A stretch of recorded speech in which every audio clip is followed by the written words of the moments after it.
returning today and in a different guise is Georgina Pollard, Leanne Thompson, and is Manu there on the Zoom? Is she zooming in? Yes, I'm here. Oh, hey Manu. Hey. Hello. So our very socially engaged and collaborative artists will bring to life some of the projects that they are involved in that enable rich and sustainable engagement between the generations. Welcome them.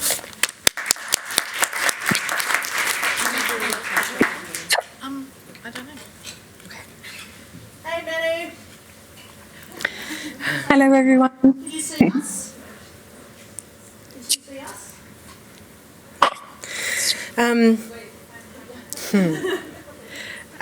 I just want to say thank you for having us. Thank you to the Ngunnawal people for having us on their land today. I've come from Wiradjuri country. Leanne has come from Wiradjuri and Darwal. And Manu, I am actually now on Darug and Gandangara country land. Yes. And so what we'll do today, we've got only a very short amount of time to speak today, and we spoke about Kandos School of Cultural Adaptation yesterday. And today we're going to see a video which will show us more about Farm It Forward, and we're going to also see a very short, punchy Cementa clip about Cementa, which is a 4-day arts festival in Kandos, regional New South Wales.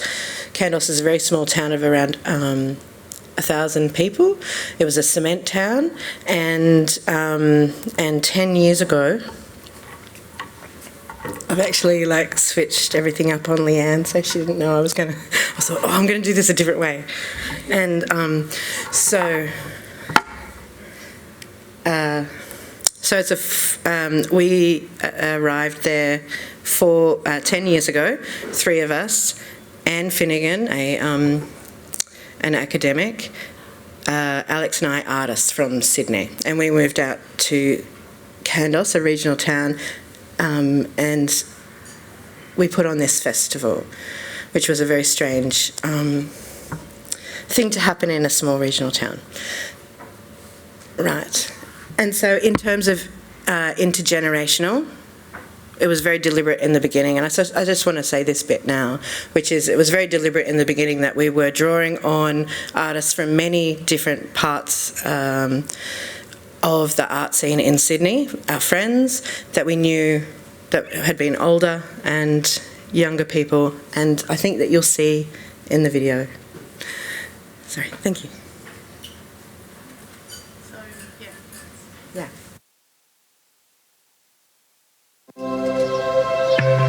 It's a modern dilemma. On the one hand, there's people who don't have enough space to grow their own food. And on the other hand, there's those that have more room than they can handle on their own. So how do you bring the two together?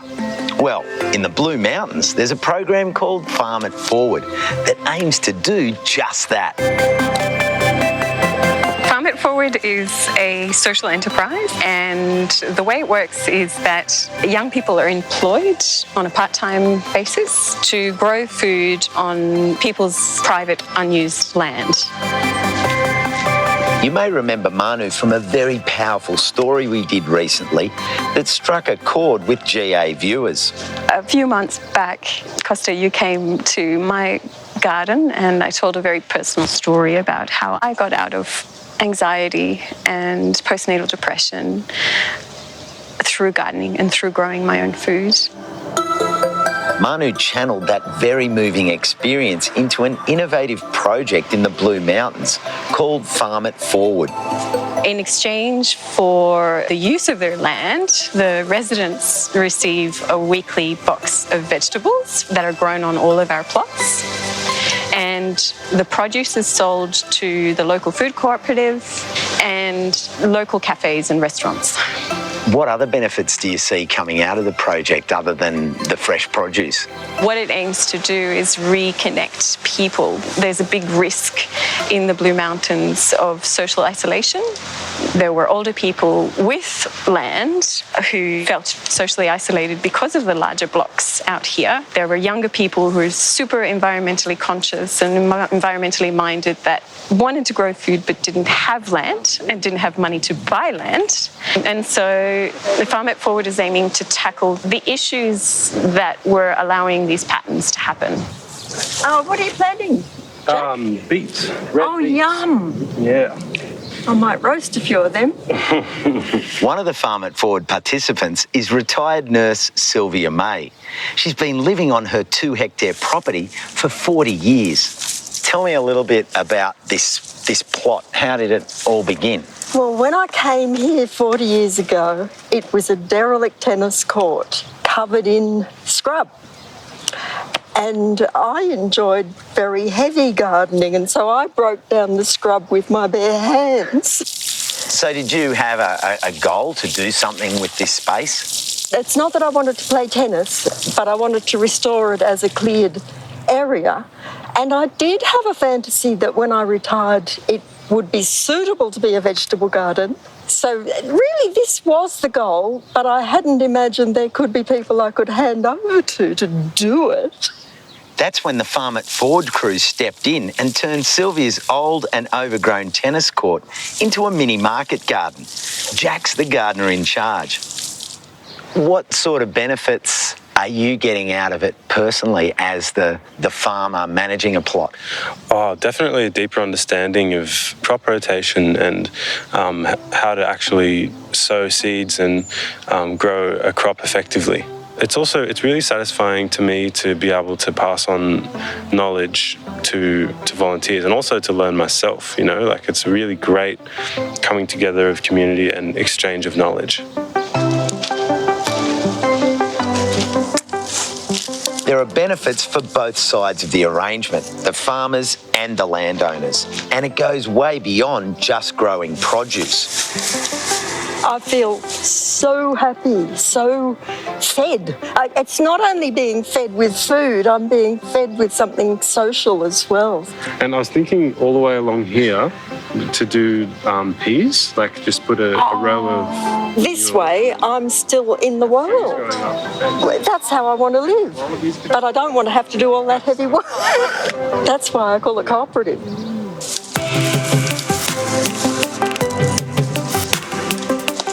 Another landowner who's joined up and lives just down the road is Alex. We built this garden, more than 15 years ago, and in recent years, what with the demands of work and issues with my own mental health, I just haven't been able to attend to it at all. It's become very neglected. And the Farm It Forward team came in here and, you know, with one day with a whole bunch of volunteers, the place was transformed. And it's made such a difference. The garden, it was getting me down such a lot, and now it's a good place instead of making me sad. Kelly is one of the volunteers who's helped transform Alex's garden. Did you think it could be so simple as far as bringing people together? It should be always, shouldn't it? But I think we complicate things a bit. But yeah, it should be. Does it change the way you're looking at your food? Absolutely, it is. I think it displays to you that connectivity of everything, you know, what comes from the ground that you see on your plate, but you think more about how it got there. I guess the reason why I do this is to tell the world about how amazing it is to grow food and be reconnected to land and to community. And that comes from my own personal healing process. It's that optimism and strength in cooperation that drives Manu and Farm It Forward forward. I'm hoping really for the Farm It Forward Blue Mountains initiative to be the first one, but to have really a network of them all around Australia, if not further afield. Let's think big.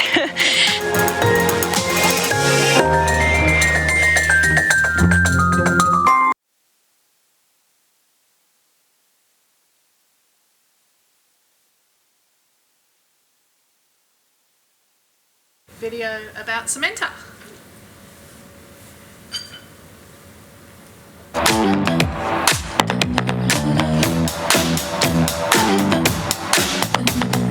Move with the rhythm, shake it up, stop when the clock hits 13. Sing 1, 1, 2, 3, 4.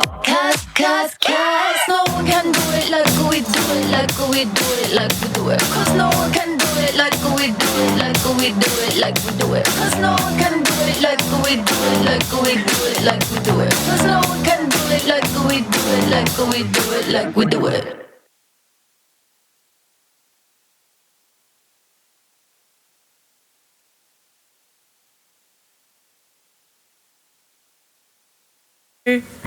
Hi, I'm Leanne Thompson. I'm not directly involved in the organisation of Cementa, but I have been an audience member for a few of the festivals, and I also participated as an artist last year. So I'm sort of speaking to the festival with that lens. So one of the things that we really wanted to touch on today, looking at it in an intergenerational with that thought, is how the festival has grown since it started in 2013, and how time is one of the real key factors in addressing how we might approach intergenerational change. So Candos, as a post-industrial town, had the major industry shifted out in 2011, which was cement works, and so since then it's created this space that because of the price of real estate on one level, but different people have moved into town that weren't sort of sitting inside that normal or the traditional working life sort of social structure. So that has been artists. If you want me to talk at all, just ask me a question. So Yeah. Okay, cool.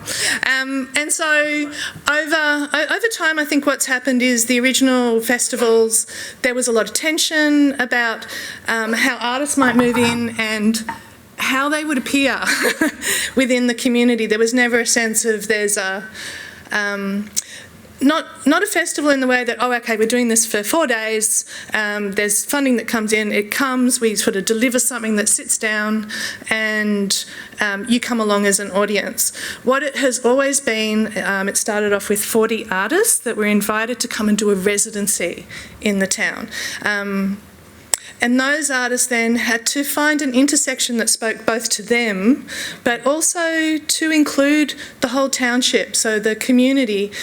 And what did that look like? And it was sort of partially a reflection or an interpretation or a translation that then sat in a very social setting within the festival. You know, so they were sort of more traditional art spaces or installation spaces, but there was also a lot of stuff that was on the street. People just rocking up, and you know, one of the art projects was someone last year just trying to shake as many people's hands in the community as possible. But over time, I think what has also happened is that all the events that happen are very open. So this is partially a small community, regional community, is that you don't have these sort of age-specific events. That is the nature of the intergenerational. It's the whole community are invited, whether it's a party at somebody's house in the afternoon. It's like the kids still come. My kids have grown up in southern Sydney in Bundina. We have it's a village as well. So it's like if we were going somewhere, the kids still come along. They're all feral, running around. At some point they get fed. Someone makes sure that happens, you know, and if they don't get home, they get home tomorrow, sort of thing. And so all the events have had a range of ages involved. This was one of the projects from last year that the artist's name was Leah Smith. And she actually went into, it was a response to COVID, and she went into the primary school and wanted the kids to respond themselves to how it was working in isolation now that they weren't at school. You know, they were suddenly trying to work online. A lot of the children in the community didn't have that access as well from the sort of demographics. And the kids came up with this amazing installation. I didn't actually get to see it because I was doing mine one, but that it was a real meditative space. They designed this, so they actually had and then they were presenting it to the adults who were the audience. Over time, I think the community has also changed. This is my observation looking in, that the community has changed to it not be. This is in response as well to gap filler yesterday. We're talking about the social roles we take on, and there were very specific social roles within the community in terms of livelihoods and how you should behave and what level of education you went to, or if the family was sporty then therefore you were sporty, and there possibly weren't so many openings within that rural structure to be able to explore and trial different types of way of being. And so the festival has sort of allowed that to happen. And so what I perceive now is a lot of the younger people are much more open. They're much more happy to go up and just talk to you. You know, they don't have to sort of do that in some sort of containment of their own sort of family basis. And part of what Cementa has done that creates lots of different initiatives, one of them is a art space that's called Way Out, and recently there's been a project that's called the Uncooperative that was quite sort of specific in its age group, that it was based at 13 to 16-year-olds. Yep. Yeah, but there's an intergenerational component to it that brings in randomness, because a lot of the adults and older people in the community, so they're quite, you know, often a real range of ages, have been coming in and just working with them, and not in a way to say, this is what you do. They just come in and say, hey, hi, I'm going to be doing some art stuff over here, you're going to be doing it, come and ask me some questions, and there's sort of a really different engagement. Yeah. Georgie might want to speak to that a bit more. I'm so sorry that I just lost my nerve and now I can. Yeah, so the uncooperative, so artists will come in and as the kids are invited in by milkshakes and food.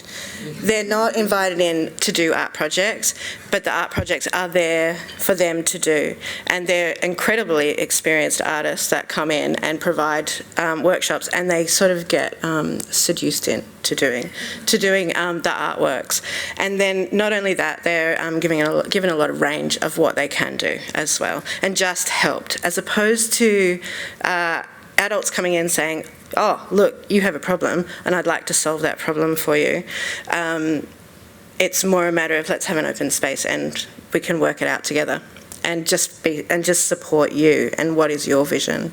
So that's the uncooperative. I'd love to tell a story before we finish, because I know that we don't have very much time.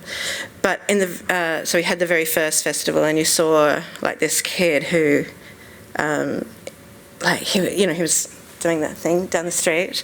That kid was known as sort of a real ratbag in town, right? He's a real troublemaker, and and he had just a ball. And then there were these other kids, and we just love. We have a thing where we love the ratbags. That's just a thing. And one of the kids, a group of kids that would be labelled as troubled or whatever, behavioural issues, that sort of thing. I think it was the second or third Cementa. They actually started, like, we were giving out programs free.